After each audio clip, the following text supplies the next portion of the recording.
Imagina a 12 hombres que, a los ojos del mundo, eran figuras comunes. Hombres de mar endurecidos por el sol, cobradores de impuestos despreciados por su comunidad, trabajadores sencillos con manos ásperas y curtidas por el esfuerzo diario. Sin embargo, estos mismos hombres se transformaron en los compañeros más cercanos de Jesucristo. Caminaron junto a él por senderos polvorientos. Escucharon su voz retumbar entre las colinas de Galilea. Presenciaron portentos que desafiaban toda lógica humana. Vieron a su maestro apaciguar tempestades con una sola orden, multiplicar panes y peces para alimentar a multitudes hambrientas, e incluso devolver la vida a los muertos. Pero, ¿sabías que el destino final de estos 12 discípulos es tan impactante como su travesía junto a Jesús?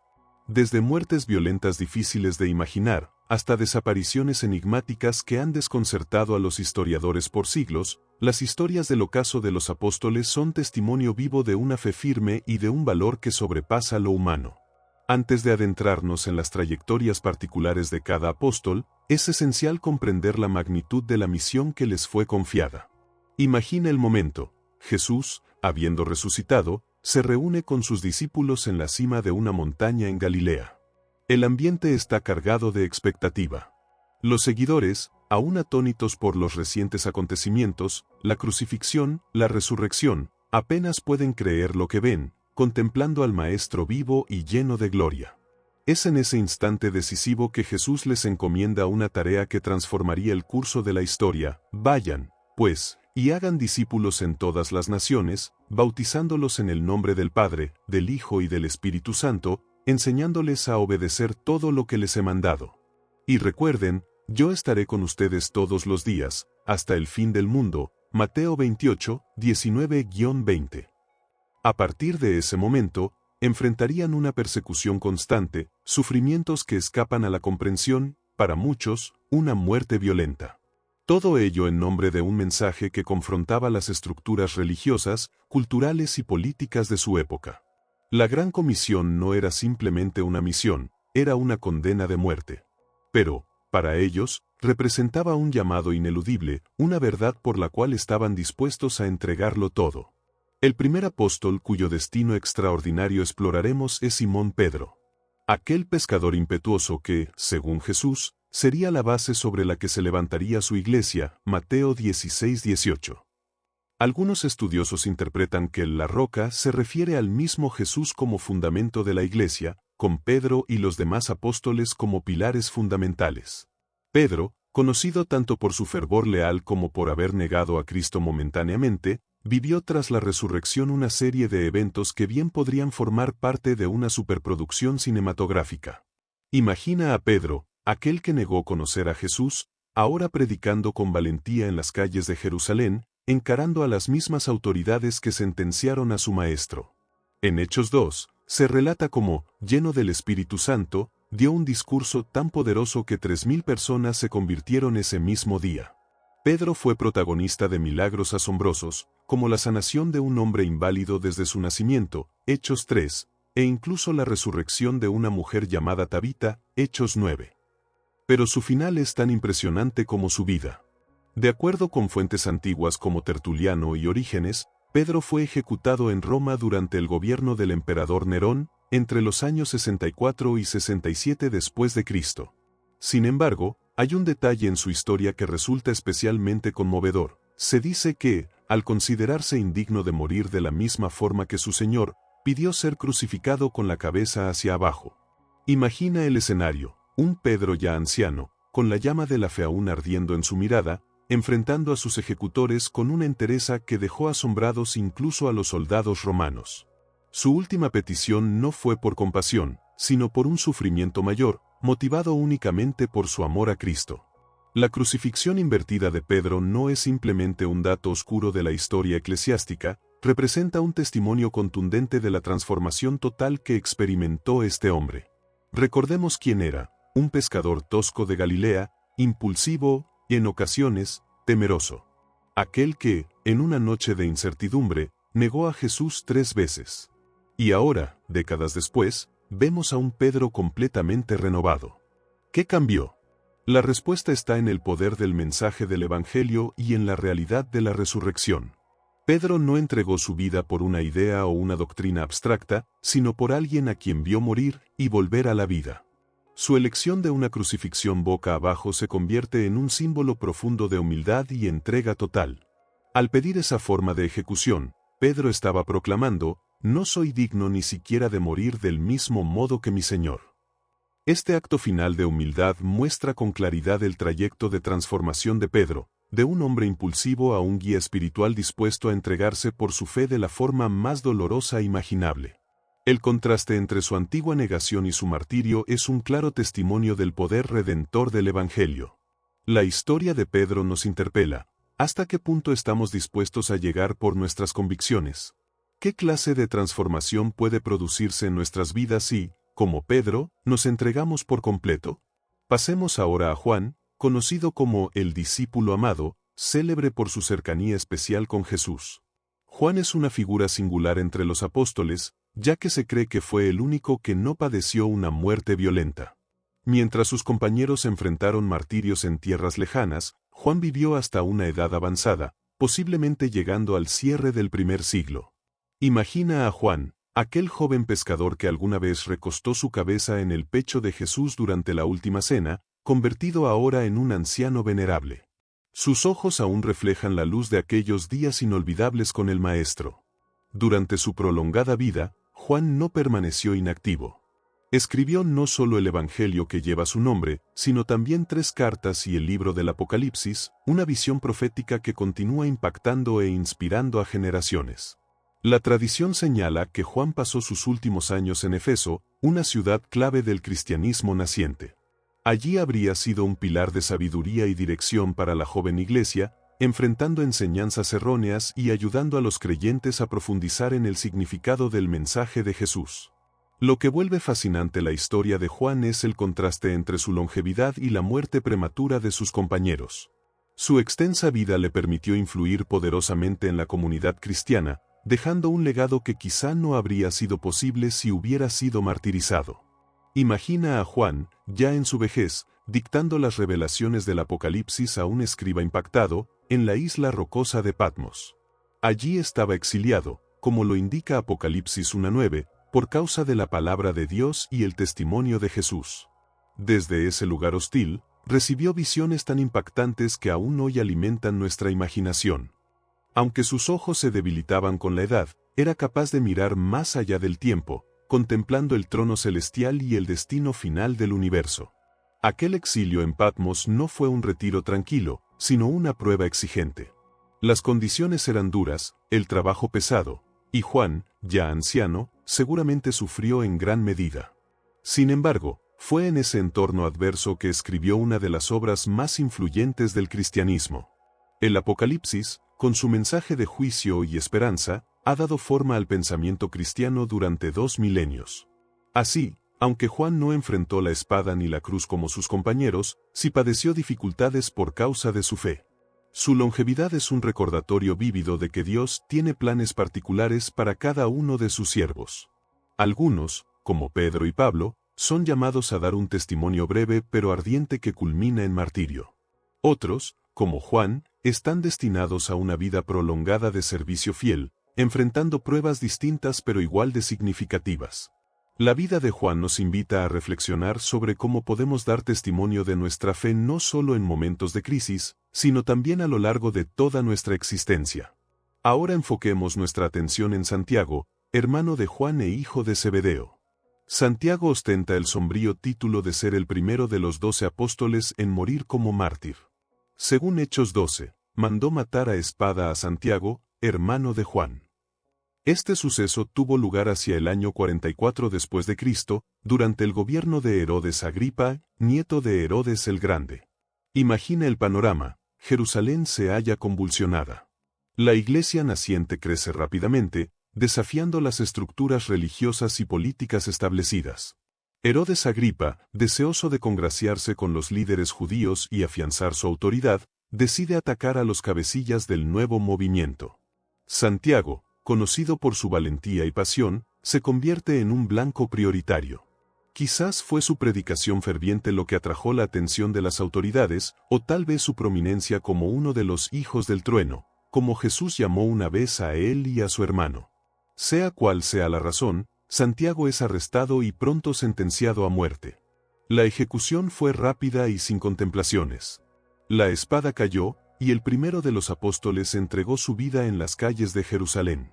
El escaso detalle del relato bíblico contrasta con la profunda impresión que su muerte debió haber causado en la joven comunidad cristiana. Imagina el impacto, el temor que debió recorrer a los seguidores de Jesús. La muerte de Santiago marcó un antes y un después en la historia de la Iglesia, fue el inicio de una persecución más agresiva y sistemática. Que uno de los discípulos más cercanos de Jesús fuera ejecutado tan pronto, debió sacudir hasta los cimientos de la fe de muchos. Sin embargo, lejos de detener el movimiento, la muerte de Santiago pareció fortalecer la resolución de los creyentes. Piensa en el coraje necesario para seguir predicando y viviendo la fe, sabiendo que el mismo destino podía esperarte. La tradición, conservada por Clemente de Alejandría, relata que el soldado encargado de llevar a Santiago ante el tribunal quedó tan conmovido por su fe que se declaró cristiano, y fue ejecutado junto a él. Si esta historia es cierta, muestra cómo un testimonio valiente ante la muerte puede provocar conversiones profundas. La muerte de Santiago nos lleva a reflexionar sobre la fuerza del martirio como expresión de fe, como estar dispuesto a morir por una creencia puede, paradójicamente, dotarla de aún mayor poder. Nos desafía a preguntarnos, ¿qué estaríamos dispuestos a perder por nuestras convicciones? Andrés, un joven pescador que posiblemente no se sentía pleno con su existencia y ansiaba algo más profundo, escuchó rumores acerca de un nuevo predicador que hablaba en las orillas del río Jordán. Movido por la curiosidad, decidió ir a oírlo. Al encontrarse con Juan el Bautista, quedó tan conmovido por su mensaje que se convirtió en uno de sus discípulos. Un día, mientras caminaban, Juan señaló a un hombre que pasaba cerca y exclamó, «Mira, el Cordero de Dios». Juan 1:36. Sin vacilar, Andrés comenzó a seguir a Jesús y pasó el resto del día con él. Convencido de haber hallado al Mesías, corrió a compartir la noticia con su hermano, Simón Pedro. Este gesto, acercar a su hermano a Cristo, se transformó en la característica esencial del ministerio de Andrés. Con el tiempo, fue conocido como el apóstol que constantemente guiaba a otros hacia Jesús. Después de la ascensión del Señor, la tradición indica que Andrés llevó el mensaje del Evangelio a las regiones que rodean el Mar Negro, en lo que hoy es Turquía, e incluso posiblemente a Grecia y Escitia, la actual Ucrania. Su martirio es especialmente recordado por la forma en que fue ejecutado. Según una antigua tradición recogida en un escrito apócrifo llamado Hechos de Andrés, que data del segundo o tercer siglo, Andrés fue sentenciado a muerte en la ciudad de Patras, en Grecia. No fue clavado, sino atado a una cruz con forma de X, la cual más adelante sería conocida como la Cruz de San Andrés. Al divisar la cruz desde la distancia, se dice que exclamó con fervor, «Salve, oh cruz tan anhelada, ahora preparada para mí. Me acerco a ti con confianza y gozo. Sepárame del mundo y devuélveme a mi Maestro». ¿Por qué estaban estos primeros seguidores de Cristo tan dispuestos a enfrentar muertes tan atroces por su fe? Quizá la respuesta se encuentra en las propias palabras de Jesús, porque el que quiera salvar su vida, la perderá, pero el que la pierda por causa de mí, la hallará. Mateo 16:25. La disposición de Andrés a enfrentar una muerte cruel por su fe revela una comprensión profunda de esta paradoja espiritual. Se lo imagina atado a la cruz durante varios días, soportando un sufrimiento lento y desgarrador. No obstante, la tradición afirma que continuó predicando a quienes se acercaban a observarlo, transformando su tormento en un testimonio final del Evangelio. Este acto de valentía y fidelidad es un ejemplo sobrecogedor de cómo los primeros cristianos percibían el martirio, no como una derrota, sino como una oportunidad de glorificar a Cristo. La cruz en forma de X, en la que Andrés fue ejecutado, se volvió un símbolo poderoso en el arte cristiano, apareciendo en escudos, banderas como la de Escocia, de la cual es patrón, y en representaciones religiosas. Incluso siglos después de su fallecimiento, la vida y muerte de Andrés siguen siendo fuente de inspiración y desafío para los creyentes. Su historia nos lleva a meditar. ¿Estamos dispuestos a enfrentar el dolor por nuestra fe? ¿Cómo podemos transformar nuestras propias dificultades en oportunidades para dar testimonio? Pasemos ahora a otro de los primeros discípulos llamados por Jesús, Felipe. Originario de Betsaida, la misma localidad natal de Andrés y Pedro, Felipe es mencionado en diversas ocasiones a lo largo de los evangelios, casi siempre en contextos que revelan su carácter analítico y curioso. Recordemos el episodio de la multiplicación de los panes, donde Jesús le pregunta a Felipe cómo podrían conseguir alimento para una multitud. Su respuesta, 200 denarios de pan no bastarían para que cada uno recibiera un pedazo, Juan 6:7, muestra una mentalidad centrada en lo práctico y lo logístico. Otro momento significativo ocurre cuando algunos griegos se acercan a Felipe porque desean conocer a Jesús, Juan 12:22. Su nombre griego y su probable vínculo con la comunidad helenística lo posicionan como un intermediario natural entre estos extranjeros y el Maestro. Estos relatos dibujan el perfil de un hombre realista pero receptivo, con la capacidad de servir de puente entre distintas culturas y Jesús. Después de la ascensión del Señor, la tradición afirma que Felipe predicó el Evangelio ampliamente en Frigia, la actual Turquía, e incluso llegó a Grecia. Imaginemos a Felipe, un judío galileo, inmerso en el complicado entramado cultural del mundo romano, utilizando su sensatez y empatía para comunicar el mensaje transformador del Evangelio a personas con trasfondos muy distintos al suyo. El relato sobre su martirio no es tan detallado como el de otros apóstoles, pero se cree que fue crucificado en Hierápolis. Algunas versiones indican que fue clavado cabeza abajo, como Pedro, otras mencionan que fue lapidado. Independientemente del modo exacto en que murió, lo cierto es que Felipe, como los demás apóstoles, estuvo dispuesto a dar su vida por la causa que abrazaba. Lo que hace especialmente fascinante la historia de Felipe son sus interacciones con personas de orígenes culturales y religiosos diversos. El relato en Hechos 8, 26, 40, donde Felipe encuentra al eunuco etíope y lo bautiza, es un ejemplo elocuente. Este encuentro no solo pone de manifiesto la capacidad de Felipe para explicar las Escrituras con claridad y convicción, sino que también resalta el carácter inclusivo y transnacional del Evangelio desde sus comienzos. Imaginemos a Felipe, formado en la tradición judía, viajando por tierras extranjeras, enfrentando costumbres desconocidas y lenguas extrañas, todo por anunciar el mensaje de Jesús. El hecho de que haya sido ejecutado en una nación extranjera subraya el compromiso de los apóstoles de llevar la palabra hasta los confines de la tierra, Hechos 1:8, aun si eso les costaba la vida. La historia de Felipe nos invita a reflexionar hasta qué punto estamos dispuestos a ir para compartir nuestra fe con aquellos que son diferentes a nosotros. En un mundo cada vez más interconectado, pero también más dividido, su ejemplo de atravesar fronteras culturales por amor al Evangelio es más relevante que nunca. Pensemos en las barreras que persisten hoy en nuestra sociedad, diferencias de raza, clase social, educación o ideología política. ¿Cómo podemos, al igual que Felipe, ser puentes que conduzcan a otros hacia Jesús, sin importar su procedencia? La entrega de Felipe, que culminó con su muerte en una tierra extranjera, también plantea interrogantes sobre el verdadero costo del discipulado. ¿Cuántos de nosotros estaríamos dispuestos a abandonar la comodidad de nuestro entorno para llevar el Evangelio a lugares desconocidos? Su historia nos recuerda que seguir a Cristo implica salir de nuestra zona de confort y atrevernos a entrar en lo desconocido, ya sea en términos geográficos, culturales o espirituales. Su martirio en Hierápolis es un potente testimonio de que ningún sacrificio es demasiado grande cuando se trata de compartir el amor de Cristo con el mundo. Algunas tradiciones afirman que Mateo llevó el mensaje cristiano a regiones remotas, como Etiopía, mientras que otras sostienen que su labor se extendió hasta Persia y Partía. Eusebio, considerado el padre de la historia eclesiástica, relata que Mateo dedicó sus primeros años tras la ascensión de Cristo a predicar entre los judíos, y que su evangelio fue inicialmente redactado en hebreo o arameo con este grupo en mente. Las versiones acerca de la muerte de Mateo son variadas. Algunas narraciones indican que sufrió martirio en Etiopía, posiblemente siendo ejecutado con una espada. Otras, en cambio, sostienen que falleció por causas naturales. Esta falta de certeza respecto a su desenlace final nos recuerda que no todos los aspectos de la vida de los apóstoles se conservaron con la misma nitidez. No obstante, lo que sí es indiscutible es el profundo impacto de su evangelio, el cual sigue influyendo en la comprensión cristiana sobre la vida y el ministerio de Jesús hasta nuestros días.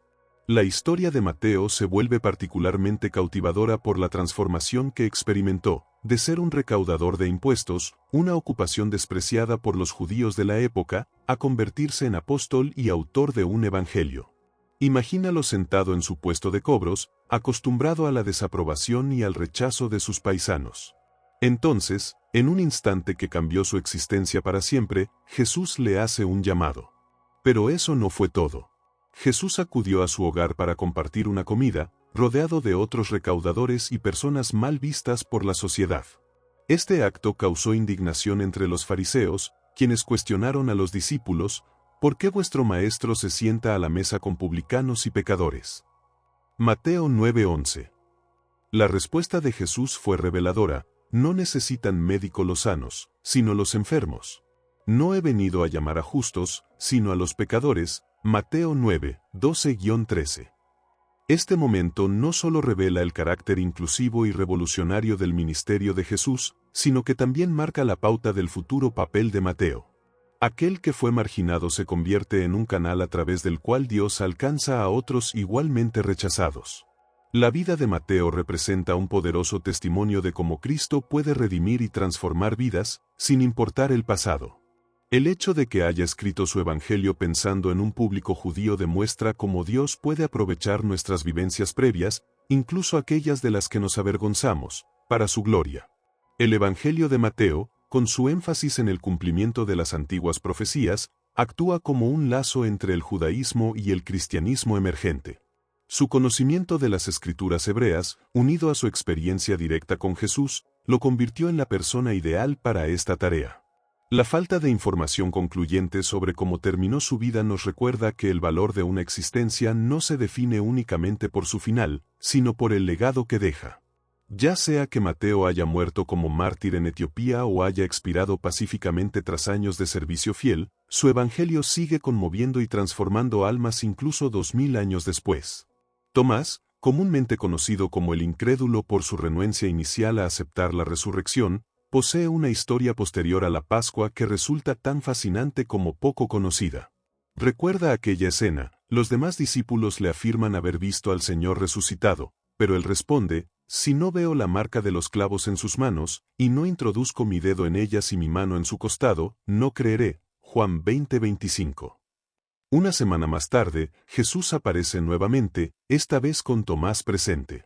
Lo invita a tocar sus heridas, y Tomás responde con una de las declaraciones más conmovedoras de los evangelios: Señor mío y Dios mío. Juan 20:28.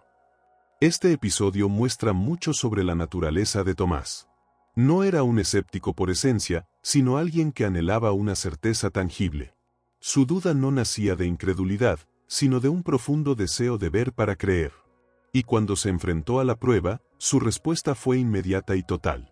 Según la tradición, Tomás viajó más lejos que cualquier otro apóstol, llevando el evangelio hasta la India.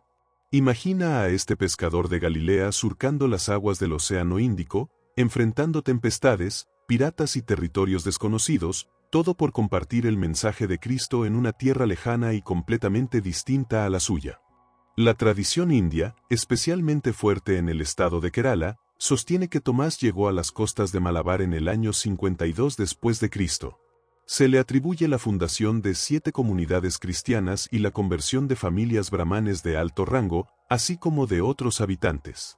La Iglesia Siria de Malabar, también conocida como los Cristianos de Santo Tomás, afirma descender directamente del ministerio de este apóstol. Se cree que Tomás fue martirizado en Milapore, cerca de la actual Chennai. La tradición sostiene que fue atravesado por lanzas mientras se encontraba en oración. El sitio de su presunto martirio, conocido como el Monte de San Tomás, y su tumba en la basílica que lleva su nombre en Chennai, siguen siendo lugares de peregrinación hasta el día de hoy. Santiago, hijo de Alfeo, llamado a veces Santiago el Menor para diferenciarlo del hijo de Zebedeo, es uno de los apóstoles sobre quienes menos detalles se tienen en las Escrituras. Esta relativa falta de información no le resta valor a su papel en el plan divino, más bien, nos invita a reflexionar sobre la relevancia de quienes parecen estar en segundo plano en la historia de la fe. Algunas tradiciones lo asocian con Santiago el hermano del Señor, aunque muchos estudiosos cuestionan esta identificación. La confusión surge en parte, por la referencia en Marcos 15:40, donde se menciona a un Santiago el menor, hijo de María, que algunos interpretan como la madre de Jesús. Sin embargo, es más probable que se trate de otra persona, ya que los evangelios indican claramente que los hermanos de Jesús no creían en él durante su ministerio terrenal, Juan 7:5. Lo que sí sabemos es que Santiago, hijo de Alfeo, fue escogido por Jesús como uno de los 12. Este grupo selecto recibió enseñanza directa del Maestro y fue encargado de continuar su misión tras la ascensión.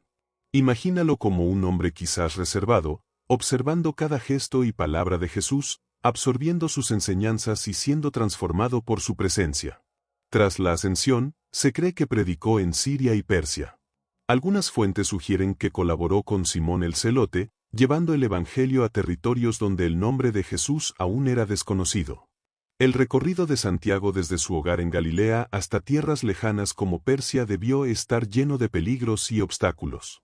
Piensa en él cruzando mares peligrosos, atravesando desiertos abrasadores, enfrentando asaltantes y la hostilidad de muchas ciudades, todo por compartir el mensaje de salvación con quienes jamás lo habían escuchado. Las tradiciones sobre su muerte varían. Algunas indican que fue crucificado en Ostracine, en el Bajo Egipto, mientras que otras apuntan a su martirio en Persia, donde habría sido apedreado y luego golpeado con un bastón de batanero, una herramienta empleada en la limpieza de telas.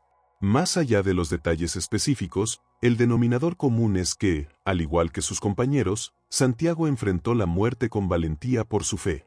La vida de Santiago el Menor nos lleva a meditar sobre el valor de aquellos que, aunque no figuren como protagonistas, cumplen roles esenciales en la obra divina. Aunque no tenga la prominencia de Pedro o Pablo, su aporte fue decisivo en la expansión del cristianismo. Su ejemplo nos recuerda que en el reino de Dios no existen funciones sin importancia. Cada creyente, por más invisible que parezca, tiene una misión fundamental que cumplir.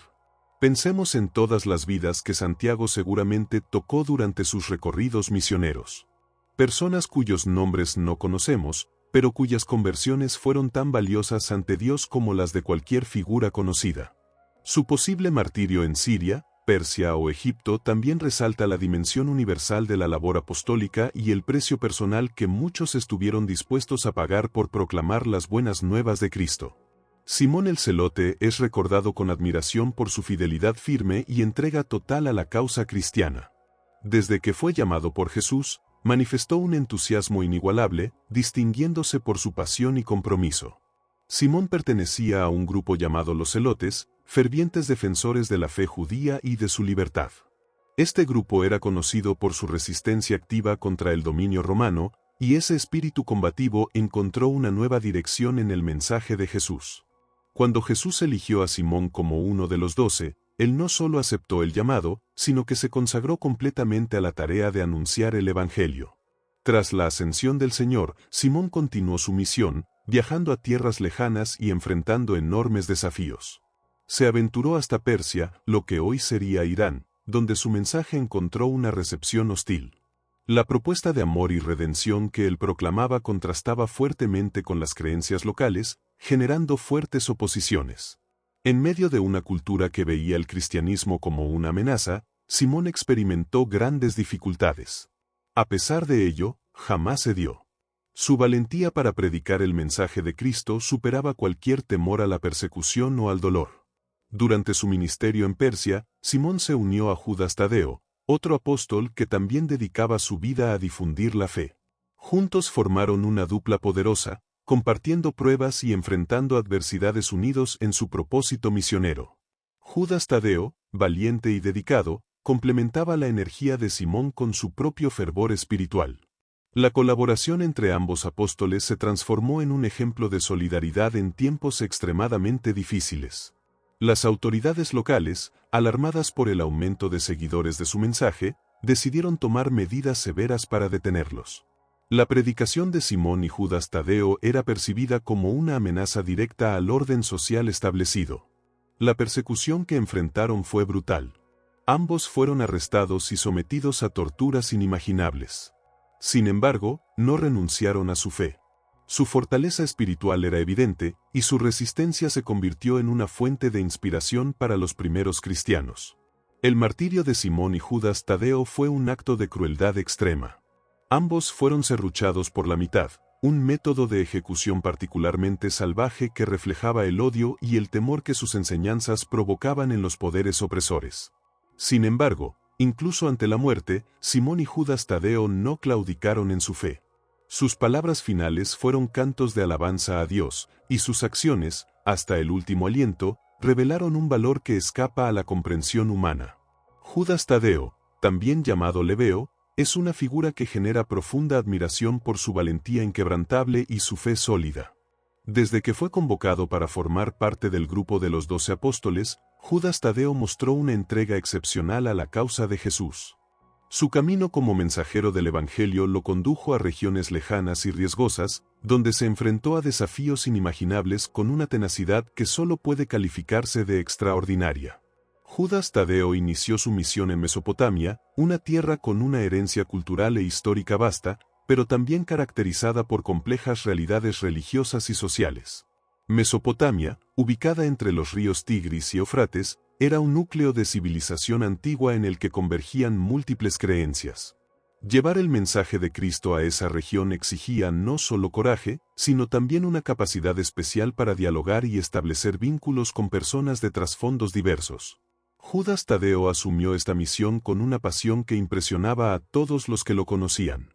Su predicación en Mesopotamia estuvo marcada por momentos de gran tensión y peligro. Las autoridades locales, al igual que los líderes religiosos de la zona, percibían la nueva fe cristiana como una amenaza directa a sus estructuras de poder y tradición. A pesar de las amenazas constantes, Judas Tadeo no dejó de anunciar el Evangelio con entusiasmo. Su carisma y su fervor por el mensaje de Cristo le permitieron ganarse corazones y sembrar la fe en muchas almas. Después de su tiempo en Mesopotamia, Judas Tadeo dirigió sus pasos hacia Persia, una tierra igualmente compleja. La antigua Persia, conocida actualmente como Irán, estaba compuesta por una rica diversidad cultural y espiritual. Allí, la misión de Judas Tadeo fue igualmente peligrosa y enfrentó grandes obstáculos. La oposición a la nueva fe era feroz, y Judas Tadeo fue blanco de intensas persecuciones. No obstante, jamás vaciló ni retrocedió. Su fe era su fuente de fortaleza, y seguía predicando con una firmeza que inspiraba a todos los que lo rodeaban. El valor de Judas Tadeo se evidencia en cada etapa de su travesía. Sabía que seguir a Jesús y difundir su palabra implicaba poner en riesgo su vida, pero aceptaba ese destino con resolución. Estaba dispuesto a sufrir por su fe, convencido de que el mensaje de Cristo era más importante que su propia seguridad. El momento más doloroso y, a la vez, más revelador de la vida de Judas Tadeo fue su martirio, compartido con Simón el Celote. Ambos fueron aprehendidos por las autoridades, que temían el avance de la fe cristiana, y sometidos a torturas crueles. A pesar del tormento, su fe permaneció firme.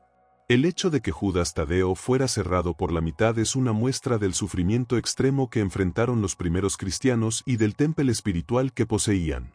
Incluso frente a una muerte atroz, Judas Tadeo no negó su fe. Sus últimas palabras fueron de exaltación a Dios, una declaración final de su compromiso inquebrantable. Matías, un hombre de fe sólida y de profunda entrega, fue designado para ocupar el lugar que dejó Judas Iscariote entre los 12 apóstoles. Su elección no solo fue un hito en la historia de la Iglesia primitiva, sino también una muestra de su integridad y dedicación a la causa de Cristo. Tras la traición y muerte de Judas Iscariote, los discípulos sintieron la necesidad de restaurar el grupo apostólico. Por eso, Matías fue elegido por sorteo entre los que habían acompañado a Jesús desde el principio de su ministerio hasta su ascensión, como lo relata el libro de los Hechos. Desde el primer momento, Matías se mostró como un servidor fiel y entregado.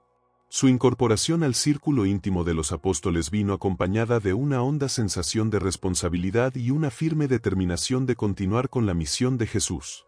No solo aceptó este llamado con humildad, sino también con una pasión intensa por anunciar el Evangelio y dar testimonio de las buenas nuevas. La vida de Matías, al igual que la de muchos cristianos de su tiempo, estuvo colmada de desafíos. Sin embargo, los enfrentó con valor inquebrantable y una fe firme.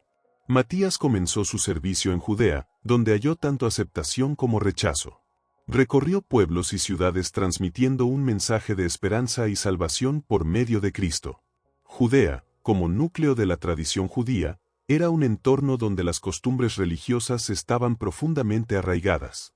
Predicar una fe nueva en ese contexto no era una tarea sencilla, pero Matías no se dejó amedrentar. Sus palabras eran potentes y llenas de convicción, y gracias a ellas, muchos abrazaron la fe cristiana. No obstante, esa misma convicción atrajo el enojo de las autoridades religiosas y de quienes se oponían al Evangelio. Luego de su labor en Judea, Matías extendió su misión a Etiopía, una región rica en historia y diversidad cultural. Viajar a un lugar tan distante y ajeno implicaba una valentía inmensa y una confianza absoluta en la guía divina. En Etiopía, Matías se encontró con múltiples expresiones culturales y espirituales, pero su aproximación siempre fue guiada por el respeto y el amor. Buscaba comprender las creencias de los demás para poder transmitir de manera más eficaz el mensaje de Cristo. Su predicación en Etiopía estuvo llena de pruebas. Fue perseguido y rechazado, pero su espíritu jamás se quebrantó. El mensaje de amor, perdón y redención que proclamaba representaba una amenaza para los líderes locales, quienes temían perder su control e influencia. Matías fue arrestado en diversas ocasiones, y cada encarcelamiento era una nueva oportunidad para reafirmar su fe. Sabía que su labor era peligrosa, pero estaba dispuesto a pagar el precio por anunciar el Evangelio. Su perseverancia y confianza en Dios motivaron a muchos, tanto en Judea como en Etiopía. El desenlace de Matías fue trágico, pero también digno de admiración. En medio de una de las tantas persecuciones que enfrentó, fue capturado y llevado a juicio por su fe. Fue acusado de blasfemia y de alterar el orden con sus predicaciones. El proceso judicial fue una simple formalidad, la sentencia ya estaba definida, sería lapidado hasta morir. Este castigo, brutal y despiadado, no logró quebrar su espíritu. Matías se mantuvo sereno y lleno de fe, consciente de que su vida estaba en manos del Creador y que su sufrimiento tenía un propósito eterno. Durante la lapidación, Matías continuó orando y alabando a Dios, dejando un testimonio final de su fidelidad. Su resistencia y paz ante la muerte causaron impresión incluso entre sus ejecutores. Después de la lapidación, Matías fue decapitado, en un último intento por silenciar su mensaje. Sin embargo, su martirio produjo el efecto contrario, su valor y fe conmovieron a muchos, y su muerte se convirtió en un emblema de entrega y amor cristiano. Los apóstoles no solo anunciaban las enseñanzas de Jesús, sino que las vivían hasta sus últimas consecuencias. Sus existencias y muertes son pruebas contundentes de la autenticidad de su fe y del nivel de entrega que tuvieron hacia Cristo. Al conocer los finales de los 12 apóstoles, somos invitados a reflexionar sobre nuestro propio caminar espiritual. Que sus ejemplos nos sirvan de inspiración para vivir con la misma pasión y compromiso. El legado de los apóstoles es un tesoro incalculable para los cristianos de todos los tiempos. Nos enseñaron que la fe verdadera requiere sacrificio, valentía y una entrega total a la verdad. Que sus historias sigan iluminando nuestras sendas y fortaleciendo nuestro espíritu.